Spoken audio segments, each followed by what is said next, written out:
आता आंदोलन स्थगित केलं. असं आहे की रोहितदादांनी सगळे पुरावे त्यांना दिलेले आहेत.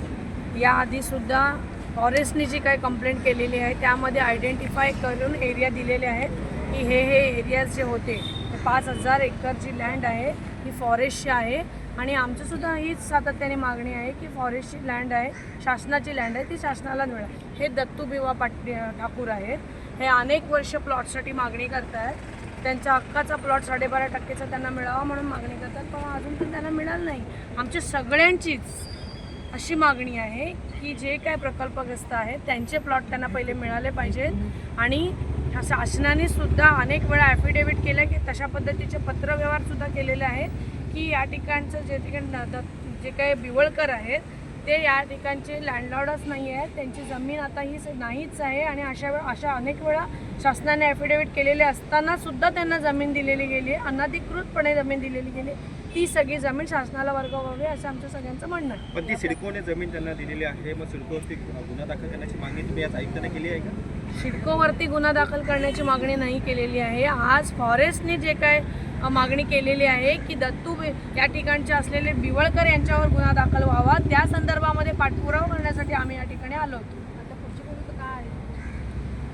पुढची भूमिका या ठिकाणी आज आंदोलनासंदर्भामध्ये निर्णय घेतलेला आहे. पण माझे सहकारी या ठिकाणी नळंबीचे जिल्हाध्यक्षसुद्धा या ठिकाणी आहेत, माझे बंधू आहेत. त्यांचं म्हणणं तुम्ही ऐकेन. बिवलकर प्रकरणामध्ये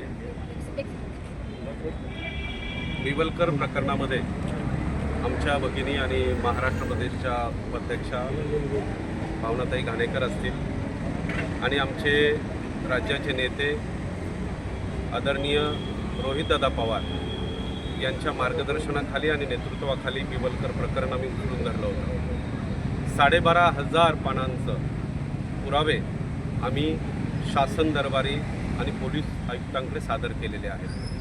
आमचे वकील, आमची टीम या प्रकरणामध्ये सखोल चौकशी करत आहे. अनेक वेळा या संदर्भातले फॉलोअप्स घेऊन देखील आम्हाला अपेक्षित उत्तर मिळत नव्हतं. त्याच्यामुळे माझ्या भगिनी भावनाताई घाणेकरांनी आज उपोषणाचा आवाज दिला आणि त्यासाठी शेकडोंच्या संख्येने कार्यकर्ते एकत्र आले. आमच्या राज्याचे नेते आदरणीय रोहितदादा पवार यांना ही बातमी मी कानावर घातली की ताई उपोषण करतायत. त्यांनी त्वरित या बाबीची नोंद घेतली. त्यांनी काही त्यांच्या मीटिंग्स कॅन्सल केल्या आणि ते आज नवी मुंबईमध्ये CP साहेबांची भेट घ्यायला आले. या प्रकरणी आम्ही जवळपास तासभर CP साहेबांशी चर्चा केली, परंतु आम्हाला कोणत्याही प्रकारचा सकारात्मक शब्द पोलीस प्रशासनाकडून मिळाला नाही. आम्हाला एवढंच सांगण्यात आलं की या संदर्भातली आम्ही चौकशी करू आणि चौकशी केल्यानंतर आम्ही आपल्याकडे उत्तर देऊ. भावनाताईंनी जे आज उपोषणाचा मार्ग अवलंबला आहे त्याबाबत मी आदरणीय दादांना विनंती केली, रोहितदादांना, की ताईंना आपण समजावून सांगावं. कारण आज जर आपण या संदर्भातली बैठक CP साहेबांकडे घेतलेली, CP साहेबांनी आपल्याला शब्द दिलेला आहे की पुढील काही दिवसामध्ये मी आपल्याला योग्य उत्तर कळवेन. आता त्या उत्तराची वाट पाहूया. आणि मी आणि रोहितदादा साहेबांनी आज ताईंना विनंती केलेली आहे की आपण आजचं हे जे उपोषण आहे ते तुर्तास थांबवावं. CP साहेबांचं उत्तर आल्यानंतर त्या संदर्भात आपणच काय हजारोंच्या संख्येने आम्ही सर्वजण आमरण उपोषणासाठी बसू.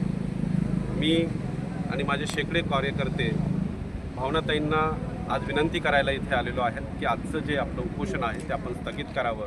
ताईंनी या बाबीचा विचार करावा जेणेकरून आपल्याला स्टेप बाय स्टेप यामध्ये काम करता येईल.